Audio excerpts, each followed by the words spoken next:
தமிழ் சினிமாவில் பல நடிகைகள் தங்களது நடிப்பால், கவர்ச்சியால், செயல்பாடுகளால் பரபரப்பாக பேசப்பட்டது உண்டு. சில நடிகைகள் மட்டும் இருக்கும் இடம் தெரியாது. ஆனால் தங்களது நடிப்பால் ரசிகர்களை எப்போதுமே கவர்ந்தவர்களாக இருப்பார்கள். அதில் ஒருவர்தான் குணச்சித்திர நடிப்புக்கும் அதே சமயம் வில்லத்தனம் வாய்ந்த நடிப்புக்கும் பெயர் பெற்ற நடிகை எம். ராஜா. இரத்த கண்ணீர் படத்தில் தனக்கு ஜோடியாக நடிப்பதற்காக ஒரு நடிகையை எம். ராதா தேடிக்கொண்டிருந்த போது 14 வயதில் துணிந்து அவருக்கு ஜோடியாக நடிக்க வந்த நடிகைதான் இவர். அதே போல எம்ஜிஆர் அலிபாபாவும் 40 திருடர்களும் படத்தில் நடித்த போது அந்த படத்தில் காமெடி நடிகரான சாரங்கபாணி என்பவருக்கு மனைவியாக நடிக்க ஒரு நடிகை தேடிய போது அவர் கண்ணில் பட்டவர்தான் இந்த நடிகை. இருந்தாலும் எம்ஜிஆரின் வேண்டுகோளுக்கேற்ப அந்த படத்தில் நடித்தார். இரத்த கண்ணீர் படத்தில் இவர் நடித்தபோது அரியா பருவம் என்பதால் பல தொல்லைகளை சந்தித்தார். குறிப்பாக பெண் பித்தரான எம். ராதா இவரை தனது விருப்பத்திற்கு இணங்கும்படி பல முறை டார்ச்சர் செய்துள்ளார். எம். ராஜாவின் தாயாரும் வேறு வழியின்றி செய்வதறியாது கைகளை பிசைந்துள்ளார். அந்த சமயத்தில் இந்த படத்தை தயாரித்த தயாரிப்பு நிறுவனத்தினர் எம். ராதாவை அழைத்து, இந்த படம் நிச்சயமாக நன்றாக வரும், மிகப்பெரிய அளவில் வெற்றி பெறும், அதனால் உங்களது கல்யாண குணங்களை மூட்டை கட்டி வைத்துவிட்டு படத்தில் நடிப்பதில் மட்டும் கவனம் செலுத்துங்கள் என்று அறிவுரை கூறியுள்ளார்கள்.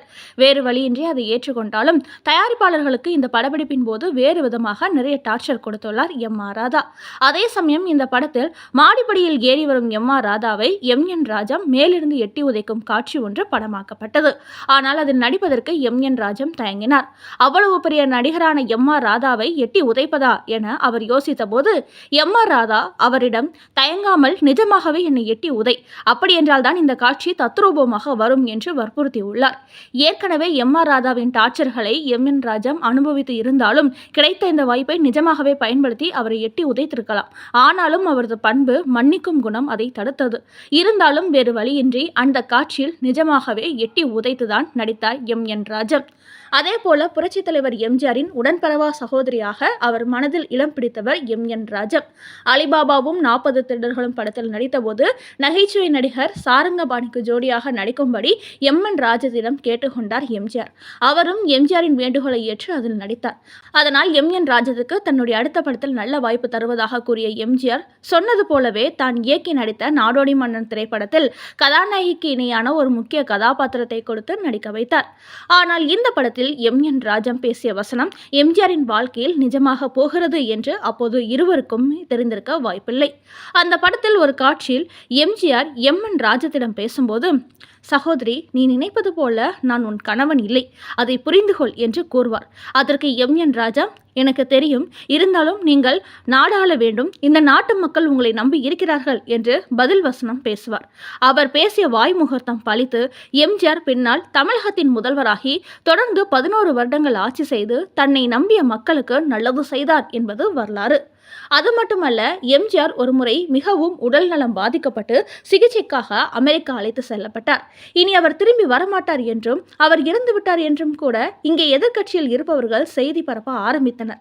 ஆனால் அப்போது ரேடியோவில் மக்களிடம் பேசிய எம். ராஜா, எம்ஜிஆருக்கு ஒன்றும் ஆகாது, அவர் மீண்டும் நலமுடன் திரும்பி வருவார், மீண்டும் இந்த நாட்டை ஆளுவார் என்று நம்பிக்கையுடன் பேசினார். அவர் சொன்னது போலவே எம்ஜிஆர் மீண்டும் திரும்பி வந்து முதல்வராக ஆட்சி கட்டிலில் ஏறினார். அப்படி முதல்வராக அவர் பதவி ஏற்கும் அந்த நிகழ்வுக்கு எம். ராஜாவும் சென்றிருந்தார். ஆனால் கட்டுக்கடங்காத கூட்டத்தால் அவரால் எம்ஜிஆரை நெருங்க முடியவில்லை. ஆனாலும் தூரத்தில் இருந்தபடியே அண்ணா அண்ணா என்று அழைத்திருக்கிறார்.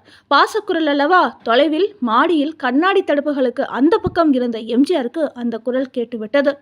எம். ராஜா அந்த கூட்டத்தில் சிக்கிக்கொண்டு தன்னை அழைப்பதை பார்த்தார். உடனடியாக பாதுகாவலர் ஒருவரை அழைத்து அவரை பத்திரமாக மேலே அழைத்து வாருங்கள் என்று கூறினார். இந்த கூட்ட நெரிசலில் எம்ஜிஆரை எப்படி பார்க்க போகிறோம் என்று நினைத்து கொண்டிருந்த எம். ராஜாவிற்கு இப்படி ஒரு மெய்காப்பாளர் தேடி வந்து தன்னை எம்ஜிஆரிடம் அழைத்து செல்வார் என்பதை கொஞ்சம் கூட எதிர்பார்க்கவில்லை. அதன் பிறகு எம். ராஜாவிற்கு பரிசாக அவருக்கு அரசு பதவி அளித்து தனது நன்றி கடனை தீர்த்து கொண்டார் எம்ஜிஆர்.